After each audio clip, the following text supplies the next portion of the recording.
The Seventh Tower by Garth Nix. Book 4. Above the Veil. Chapter 30.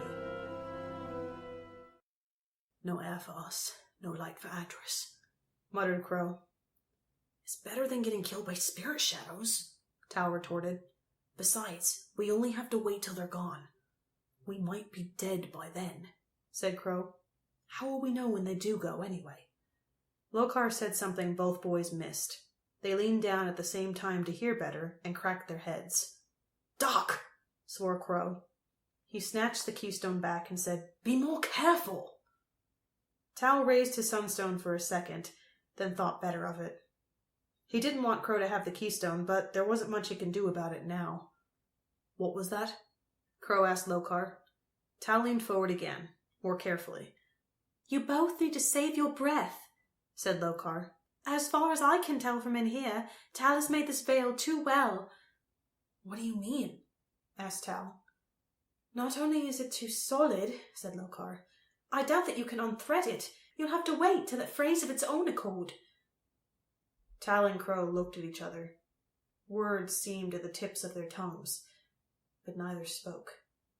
Instead, they settled back and exhaled slowly at the same time. I wish I'd learned Mila's Rovkir breathing, thought Tal as the minutes slowly passed, marked by the spark of his sunstone. It was getting warmer and stuffier, and it seemed to him that Crow was using up too much of their air. He glanced across and saw Crow's eyes glittering. His hand was on his knife. Clearly he had the same thought. There might only be enough air for one of them to survive. One must die for the other to live. Crow pulled his knife out an inch. Tal raised his sunstone, though it felt like a great weight, and shook his head. Crow eased the knife back in. Tal lowered his hand. Both kept watching each other, alert for the slightest movement. At least, Tal thought he was alert, but he suddenly realized his head was on his chest. He snapped it up, only to see Crow's head lolling sideways. The Free-Folk boy seemed to be unconscious. For a moment, Tal was tempted to finish him off so he would have more air, but only for a moment. What was it his great-uncle had said to him? Do not be a cave roach.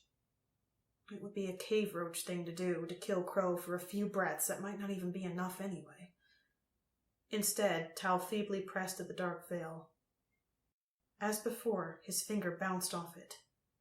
It seemed as strong as ever, and he could feel Adras trapped inside, fading with every moment. Tal took a shallow breath and closed his eyes. It was much easier just to go to sleep. As Tal's eyes closed, Crow's opened. He touched his knife once, twice, then slowly closed his eyes again. Tal awoke in sudden panic, red light on his face, fresh air in his nostrils, and a terrible headache throbbing above his eyes. Crow was stirring at his side, but there was no sign of Adras, or of the enemy's spirit shadows. Tal looked at his sunstone. Over an hour had passed. They were very lucky the veil had unraveled when it did. Judging by how terrible he felt, another few minutes would probably have asphyxiated them. A low groan came from the other side of Crow. Tal crawled over and stared aghast at the tiny, shriveled shadow that was all that remained of Adras. Light! Whimpered the mere dab of darkness that was about the size of Tal's foot. Light! There was plenty of red light around, but Tal lowered his sunstone, shielded it with his hand, and directed a bright beam of light, matched to the color of Ymir's sun, upon his stricken spirit shadow. Slowly the shadow thickened and began to spread out across the stones. As it grew, Tal's headache lessened. He was so intent upon revitalizing Adras that he didn't notice Crow had recovered too, until the Free-Folk boy was standing next to him. He had the keystone raised almost to his chin and was whispering to it.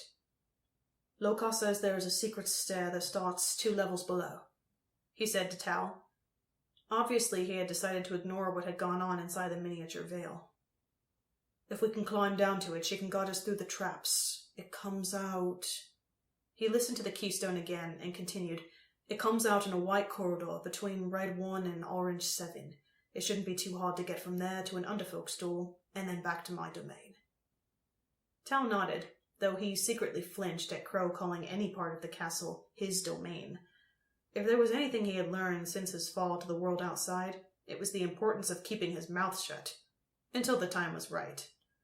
Weak, said Adras. He had regained his usual form, but his shadow flesh was almost transparent, barely visible. He will be slow to recover, said Crow, repeating Lokar's words. You must give him light for as long as you can, and lots of it before we go through the veil proper. Tal nodded. Where are the spirit shadows? He asked. Can you see any? I guess they've gone back into their hidey holes, said Crow. At least I couldn't see any when I looked over the side. They're there somewhere, said Tal, hiding, waiting. I'd like to know what for.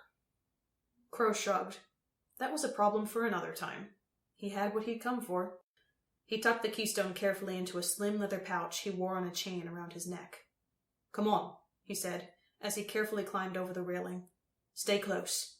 You might need to make another veil, but we better be able to breathe in the next one.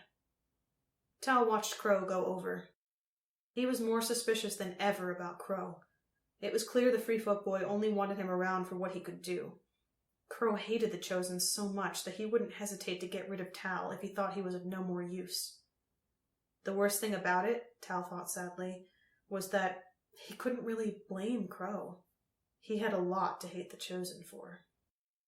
Adras, he said, raising his hand, wrap around my sunstone and arm and get as much light as you can. Adras nodded, too weak to boom a reply. Tal felt him move onto his arm, a cool touch that made the hair on his skin prickle with small lightning bolts. His sunstone dimmed as Adras covered it, though the light still blazed under the shadow. Tal climbed over the railing and gingerly felt for a foothold.